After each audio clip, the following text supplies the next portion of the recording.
আমরা গত ক্লাসে আলোচনা করেছিলাম অর্থ অনুসারে সেন্টেন্স পাঁচ প্রকার ছিল: অ্যাসার্টিভ, ইন্টারোগেটিভ, ইম্পারেটিভ, অবজেক্টিভ এবং এক্সক্লুসিভ সেন্টেন্স। আজকে আমরা আলোচনা করব গঠন অনুসারে সেন্টেন্স কোনগুলা, এবং আলোচনা করব আমরা সিম্পল, কম্পাউন্ড এবং কমপ্লেক্স সেন্টেন্স নিয়ে।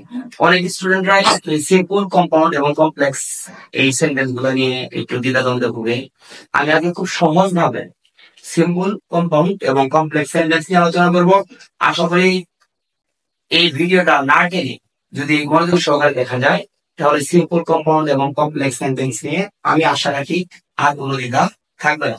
কারণ আমরা যখন সেন্টেন্সের ট্রান্সফরমেশনে যাব পরবর্তী ক্লাসগুলোতে, তখন আমরা যদি এই ক্লাসগুলোকে ভালোভাবে না বুঝি, তাহলে ওই ক্লাসগুলো আমাদের দ্বারা বোঝা খুবই কঠিন হয়ে দাঁড়াবে। তাই আমি সবার কাছে একটু রিকোয়েস্ট করব, সবাই এই ছোট ক্লাসগুলা, এই বেসিক ক্লাসগুলো খুব মনোযোগ সহকারে লক্ষ্য করো এবং দেখো, বাসায় প্র্যাকটিস করো, যাতে পরবর্তী ক্লাসগুলা তোমাদের জন্য খুব সহজ হয়ে দাঁড়াবে। তাহলে আমরা আসবো আজকে সিম্পল সেন্টেন্স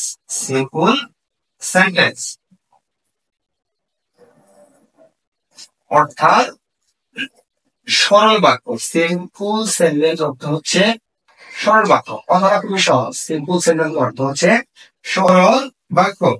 আমরা লক্ষ্য করব, একটা সেন্টেন্স আমি লিখতেছি,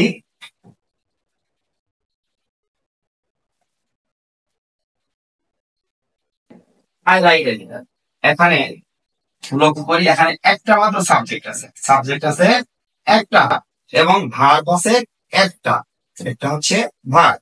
অর্থাৎ এই সেন্টেন্সে একটা সাবজেক্ট এবং একটা ফিনিট ভার্ব, অর্থাৎ একটা ভার্ব দ্বারাই সেন্টেন্সের অর্থ পরিপূর্ণ প্রকাশ করা হয়েছে।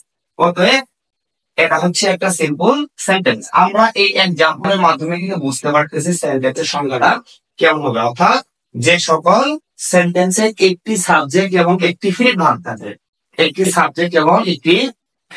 থাকবে, সেগুলো হচ্ছে সিম্পল সেন্টেন্স।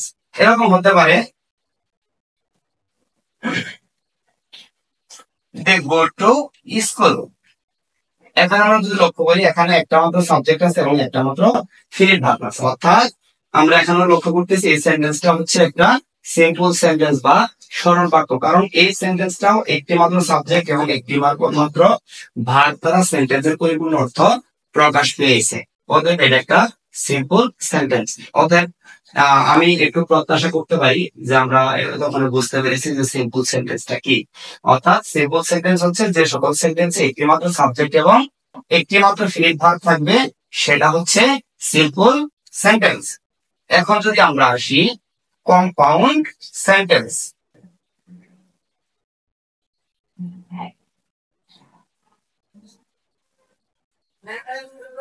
কম্পাউন্ড সেন্টেন্স অর্থাৎ যৌগিক বাক্য। একটা কম্পাউন্ড সেন্টেন্সের মধ্যে একাধিক সিম্পল সেন্টেন্স থাকতে পারে। একটা কম্পাউন্ড সেন্টেন্সের মধ্যে একাধিক সিম্পল সেন্টেন্স থাকতে পারে, এবং এই একাধিক সিম্পল সেন্টেন্স গুলা কতগুলা কনজাংশন দ্বারা যুক্ত করা হবে। যদি একাধিক সিম্পল সেন্টেন্স কোন কনজাংশন দ্বারা যুক্ত করা হয়, সেটা হচ্ছে কম্পাউন্ড সেন্টেন্স। আমরা পরবর্তী ক্লাসে পার্টস অফ স্পিচ সম্পর্কে আলোচনা করব, তখন আমরা বিস্তারিত জানতে পারবো যে কনজাংশন গুলা কি। তাহলে আমরা দুইটা সিম্পল সেন্টেন্স লিখি, he is my friend and I love him। এখানে আমাদের লক্ষ্য করি, হি ইজ মাই ফ্রেন্ড একটা সেন্টেন্স, আই লাভ হিম আরেকটা সেন্টেন্স, এবং মাঝখানে একটা কনজাংশন ইউজ করা হয়েছে, সেটা হচ্ছে এন্ড। অর্থাৎ দুইটা সিম্পল সেন্টেন্সকে আমরা এন্ড দ্বারা সংযুক্ত করেছি। এরকম যদি কনজাংশন দ্বারা দুইটা সিম্পল সেন্টেন্স যুক্ত হয়, সেটা হচ্ছে কম্পাউন্ড সেন্টেন্স। কারণ আমাদের সংজ্ঞার সাথে মিলে যাচ্ছে যে একাধিক সিম্পল সেন্টেন্স যদি কোনো কনজাংশন দ্বারা যুক্ত করা হয়, সেটা হচ্ছে কম্পাউন্ড সেন্টেন্স। তাহলে আমরা বুঝতে পেরেছি কম্পাউন্ড সেন্টেন্সটা কি খুব সহজ ভাবে। এরকম আমরা নরমালি একটা কনজাংশন ইউজ করি কোন সিম্পল সেন্টেন্স কে কম্পাউন্ড সেন্টেন্সে রূপান্তরিত করার জন্য। সেই কনজাংশন গুলো হচ্ছে and, but, or, yet। যদি তোমরা লক্ষ্য করো যে কোনো সিম্পল সেন্টেন্স, কোন একাধিক simple sentence K and, but, or এবং yet এই চারটার কোন একটা কনজাংশন দ্বারা যুক্ত করা হয়েছে, তাহলে কোনো দ্বিধাদ্বন্দ্ব না করে আমরা বুঝে নিব এটা একটা কম্পাউন্ড সেন্টেন্স। অর্থাৎ কোন একাধিক সিম্পল সেন্টেন্স কে যদি and, but, or এবং yet দ্বারা যুক্ত করা হয় সেটা হচ্ছে কম্পাউন্ড সেন্টেন্স। এখন আমরা আসবো কমপ্লেক্স সেন্টেন্স।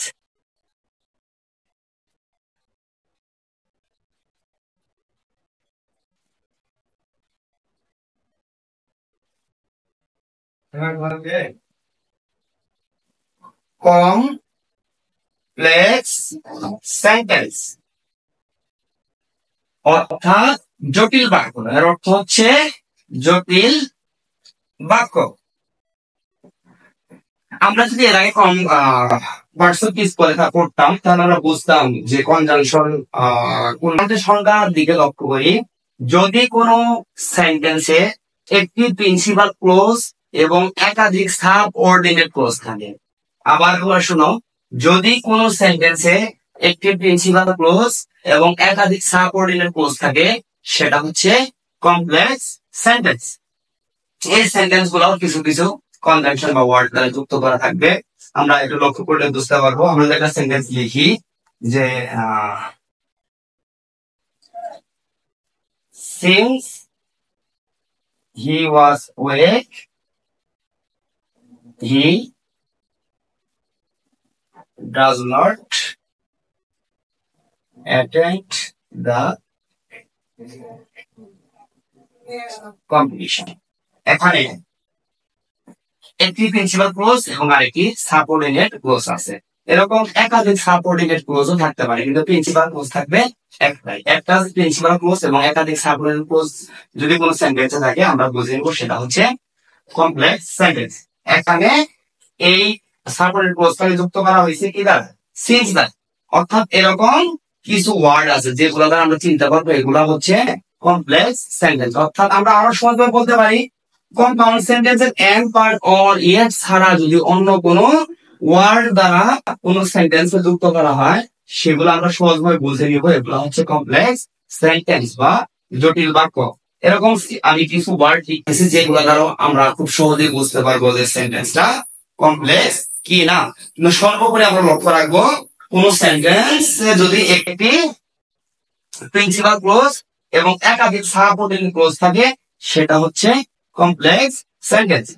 আমরা কিছু ওয়ার্ড লিখতেছি যেমন সিন্স, অ্যাজ, দো, অলদো,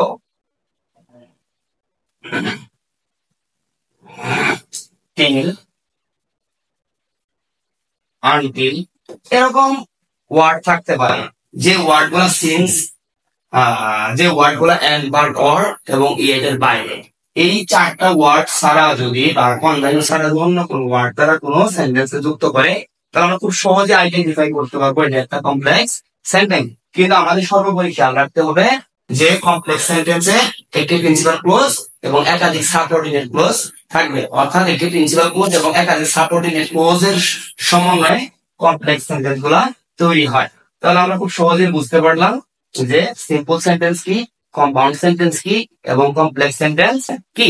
আমরা পরবর্তী ক্লাসে অন্য বিষয়গুলো নিয়ে আলোচনার মাধ্যমে আমরা প্রাথমিক বা বেসিক ধারণা নেওয়ার পরে আমরা বড় বড় গ্রামার গুলার দিকে লক্ষ্য এগিয়ে যাব, যাতে আমাদের পরবর্তী ক্লাসগুলোতে আমরা যখন বুঝাবো যাতে আমাদের এই প্রবলেম গুলা ফেস করতে না হয়। অতএব আমি সবার কাছে বিনীত অনুরোধ করবো প্রত্যেকটা ক্লাস মনোযোগ সহকারে দেখার জন্য, এবং পরবর্তী ক্লাসগুলো যেহেতু এই ক্লাসগুলো রিলেটেড হবে, এই ক্লাসগুলোর সমন্বয়ে ওই ক্লাসগুলোর গঠন করা হবে।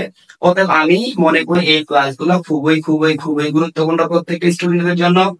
আশা করি আমাদের প্রত্যেকটা ক্লাস খুব মনোযোগ সহকারে দেখবে।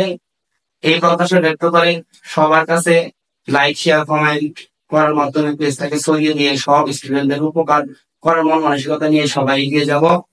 এবং ওয়াইজ গুড লার্নিং পেজের পক্ষ থেকে সবাইকে আবার শুভেচ্ছা জানিয়ে আজকের ক্লাস এখানেই শেষ করতেছি। আসসালামু আলাইকুম ওয়া রাহমাতুল্লাহি ওয়া বারাকাতুহু।